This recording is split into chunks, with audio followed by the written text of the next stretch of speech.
Hi అండి, అందరికీ నమస్కారం. ఇది వచ్చేసి మన మంగళగిరిలోని ఆత్మకూరులో విజయ కాలేజీ ఆపోజిట్లో మనం మార్కింగ్ వేయడం జరిగింది. దానికి సంబంధించి భూమి పూజ దగ్గర నుంచి ప్రజెంట్ ఇప్పటి వరకు ఎంత అయితే కన్స్ట్రక్షన్ జరిగిందో అంతవరకు వివరంగా అనేది చూపించడం జరుగుతుంది. ఇది వచ్చేసి నార్త్ ఫేసింగ్ అండి. ఆయాది గణితం ద్వారా ఇవ్వటం జరిగింది.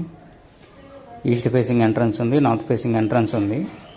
స్టెప్స్ వచ్చేసరికి వాయువు మూల. ఇది వచ్చేసరికి డూప్లెక్స్ హౌస్, 3 స్టేర్స్ ప్లస్ చుట్టూతో కాంపౌండ్ వాల్ ఉంది. కాంపౌండ్ చుట్టూతో మనకి పర్సన్ తిరిగేలాగా ఇవ్వడం జరిగింది. Plus middle of the house వచ్చేసరికి ఓపెన్ టు స్కై. మనకి వెంటిలేషన్ అనేది పైనుంచి కింద వరకు పడటం జరుగుతుంది. ఇప్పుడు ప్రజెంట్ ప్లాస్టింగ్ వర్క్ జరుగుతున్నది. ఇది వచ్చేసి మంగళగిరి ఆత్మకూరు విజయ కాలేజ్.